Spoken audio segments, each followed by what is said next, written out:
So hello दोस्तों, this is Gulshan Kumar. Today I am going to explain the next topic of chapter first, which is Coulomb's law and vector form. Okay, आज हम लोग Coulomb's law के vector form की बात करेंगे, ठीक है? तो let us see. Okay, suppose there are two charges Q1 and Q2, ठीक है ना? And they are similar charges, है ना? Means their sign should be same. Okay, if Q1 is positive, then Q2 also be positive. Okay. If Q1 is negative, then Q2 also be negative. Okay. Suppose that position vectors are R1 and R2, ठीक है, and the separation between them is R. Okay. Now, as we know, these two charges are similar, so they will repel each other. Okay. मतलब Q1 क्या करेगा, Q2 को repel करेगा in this direction, ठीक है. The force between two charged particles is along the line joining these two particles, ठीक है ना. मतलब ये Q1 और Q2 को जो ज्वाइन करने वाली लाइन है उसी के along ही इस पे फोर्स लगता है. मतलब अगर रिपल्शन होगा तो इसी लाइन के along, मतलब देखो ये लाइन क्या है, ये लाइन है ना, इसी के along इस तरफ. ओके.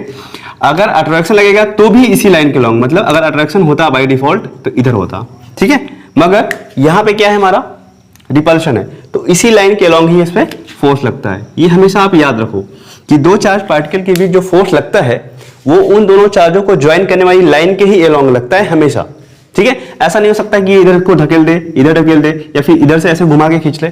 Not possible. ओके. अच्छा, यहां पे देखो, अब इस चीज को हम कैसे लिखते हैं, ठीक है ना. देखिए, force on Q2 due to Q1, इसको हम लोग कैसे लिखते हैं, F ऑन 2 ड्यू टू 1, ठीक है. अच्छा, कुछ किताबों में ऐसा भी हो सकता है कि F ऑन 2 हो, मतलब फोर्स ऑन 2 ड्यू टू 1, ऐसा भी हो सकता है. मगर अलग अलग जो बुक्स हैं अलग अलग तरीके से इसको रिप्रेजेंट करते हैं, ठीक है.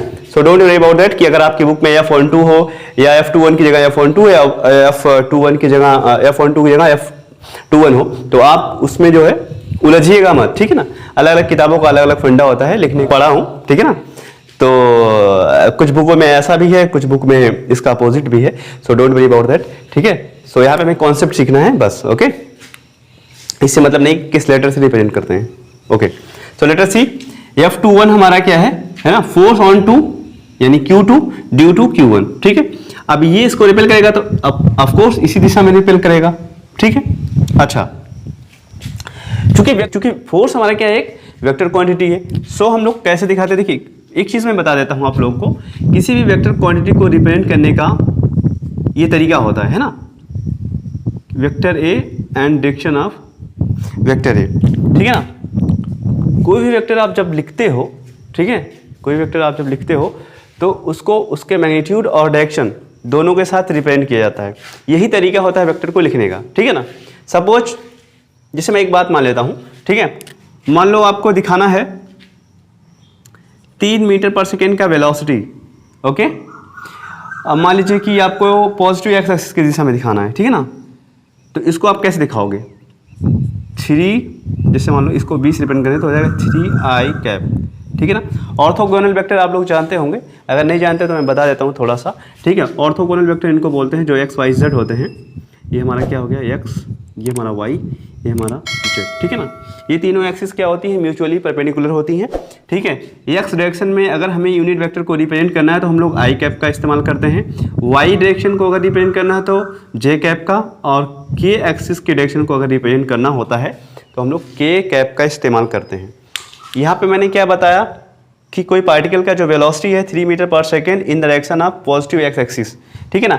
अगर नेगेटिव एक्स एक्सिस होता तो हम आई कैप की जगह माइनस आई कैप लिखते, बस और कुछ नहीं, ठीक है. तो इस कदर हम लोग दिखाते हैं. तो आई कैप, जे कैप और के कैप ये सब हमारा क्या है, एक पर्टिकुलर डायरेक्शन दिखाते हैं वेक्टर का, ठीक है. 3 म्यूचुअल परपेंडिकुलर डायरेक्शन में, ठीक है. होपफुली आपको समझ में आया होगा, ठीक है. चलिए, अब वैसे ही यहाँ पे हमें क्या दिखाना है, फोर्स को दिखाना है in the form of vector, ठीक है. अगर मैं जैसे यहाँ पे अगर मैं F21 को लिखूँ, है ना, F21 को, F21 है ना, वेक्टर के फॉर्म में, तो हमारा क्या हो जाएगा, मॉड ऑफ F21, ठीक है.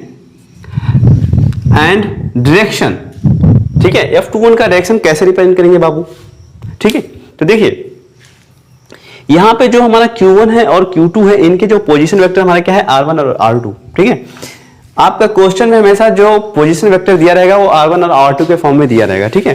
तो इनके पोजीशन वेक्टर आपको दिए रहेंगे, आप यहां से डिसाइड कर सकते हैं कि जो फोर्स का डायरेक्शन है वो किस कदर मतलब किस तरफ है, ठीक है ना। देखिए चूंकि यहां पे फोर्स क्या है, इस दिशा में लग रहा है, ठीक है ना, तो हम r के डायरेक्शन के हिसाब से क्या कर सकते हैं, फोर्स का डायरेक्शन क्या डिसाइड कर सकते हैं। तो हम यहाँ पे r के डायरेक्शन के अकॉर्डिंग क्या करेंगे, फोर्स की डायरेक्शन को फाइंड कर लेंगे। देखिए कैसे, ठीक है, इसको हम लोग दिखाते हैं r कैप से, ठीक है। यहाँ पे f कैप क्यों नहीं लिखा, r कैप ही क्यों लिखा, बिकॉज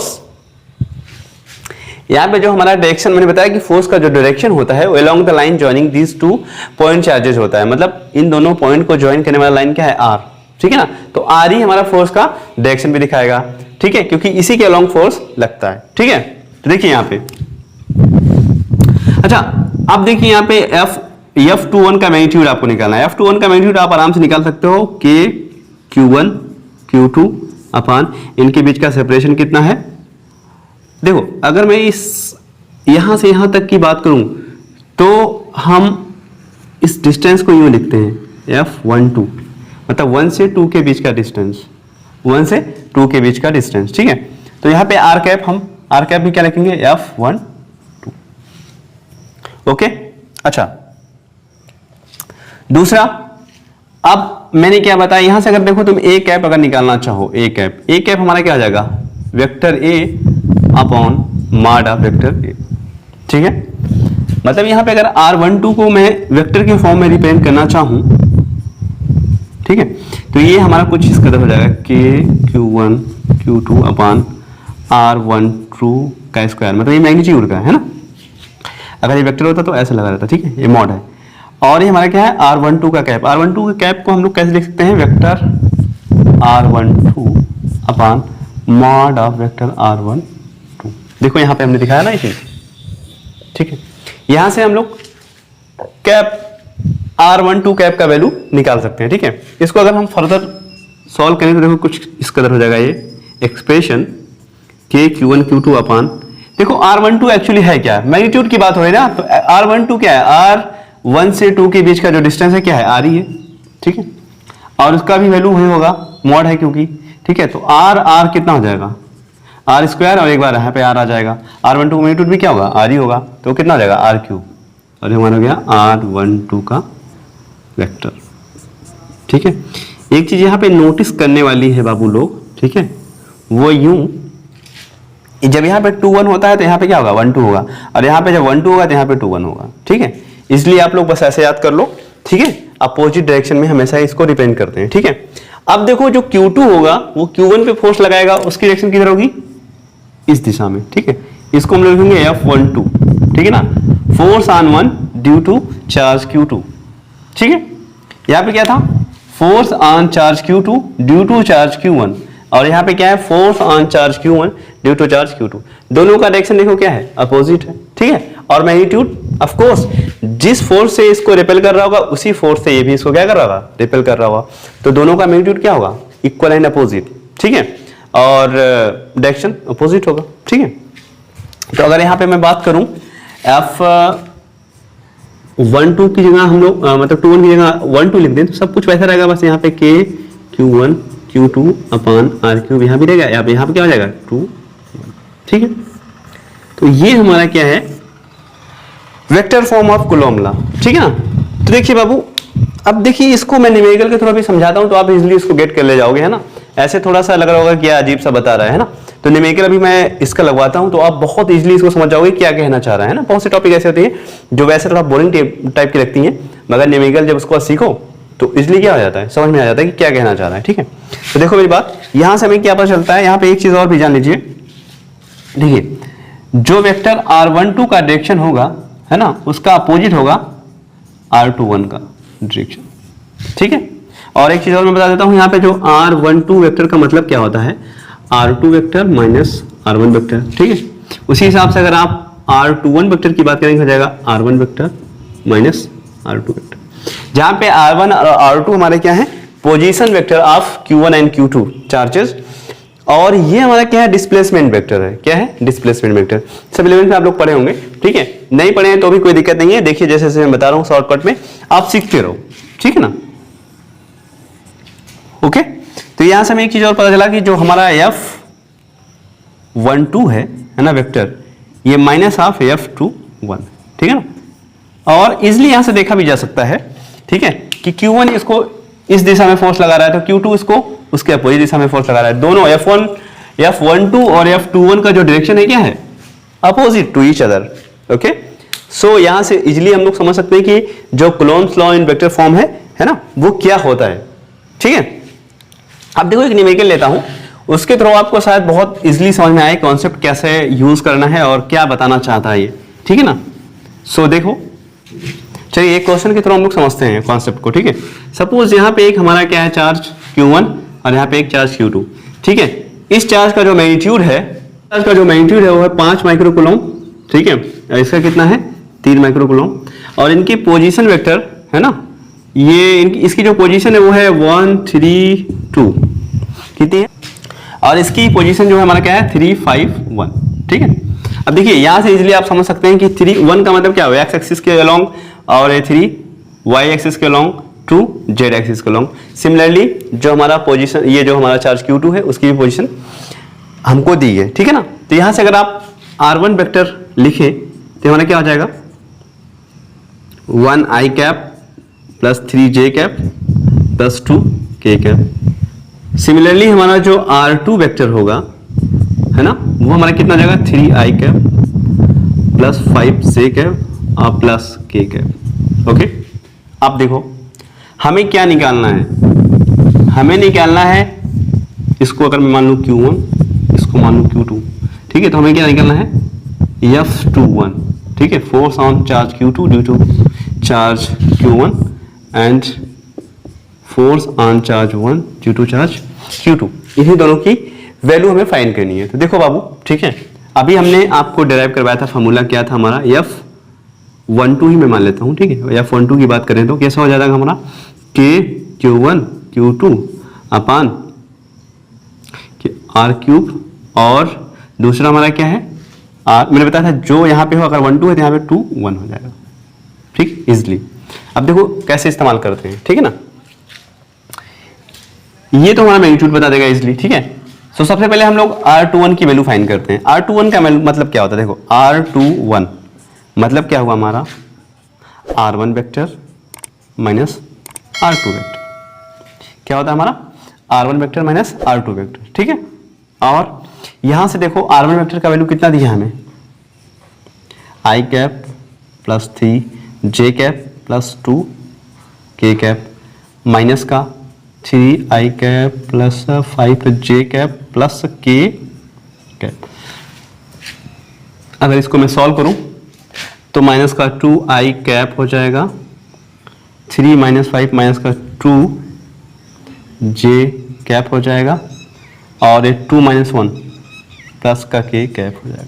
ठीक है, ये हमारा R21 हो गया। ठीक, अच्छा यहां से हम लोग निकाल सकते हैं मॉड ऑफ R21।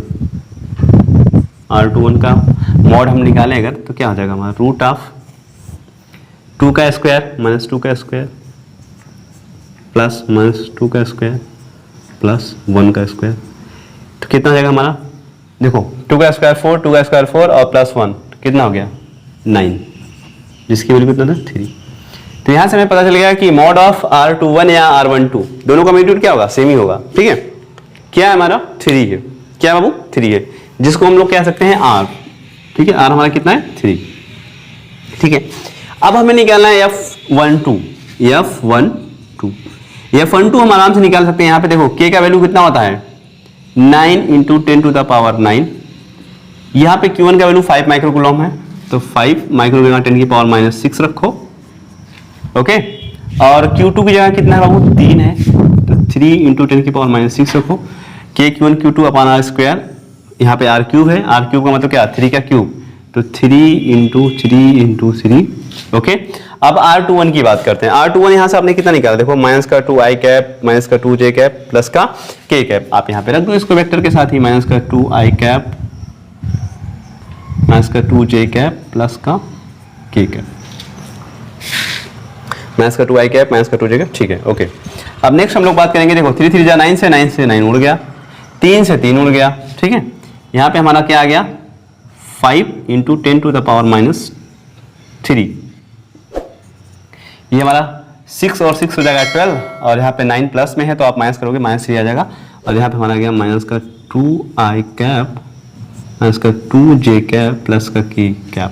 यहाँ से अगर माइनस तुम लोग बाहर ले लो, मतलब आप लोग बाहर ले लो तो जाएगा माइनस का 5 इंटू 10⁻³ और ये i cap plus j cap minus k cap, ठीक है, न्यूटन। ये हो गया हमारा F12 का वैल्यू, ठीक है। अब हमें अगर F21 निकालना है तो हमें कुछ नहीं करना है, बस इसके सामने क्या करो, माइनस लगा दो। तो माइनस लगाओगे तो क्या हो जाएगा, प्लस हो जाएगा, तो into 10⁻³ 2i cap plus 2j cap minus k cap, ठीक है। क्यों बाबू, क्योंकि हमारा क्या होता है, F12 और F21 का मैग्नीट्यूड तो सेम होता है, बस इनकी डायरेक्शन क्या होती है, अपोजिट होती है। क्या होती है, अपोजिट। तो अपोजिट को रिप्रेजेंट करने के लिए क्या, माइनस लगा दो सिंपली, बस, ठीक है। तो आपने यहाँ पे देखा F12 और F21 आराम से कैसे निकल सकता है, ठीक है। तो होपफुली आपको ये पूरा समझ में आया होगा। आप एक बार नहीं 2 बार इसको देखोगे, ठीक है, 2 बार 3 बार, इसलिए आपको समझ में आ जाएगा कि क्या कहना चाह रहा है, ठीक है ना। और एग्जाम्पल को आप प्रैक्टिस करिए, आपको पूरा का पूरा क्लियर हो जाएगा। So thanks for watching the video.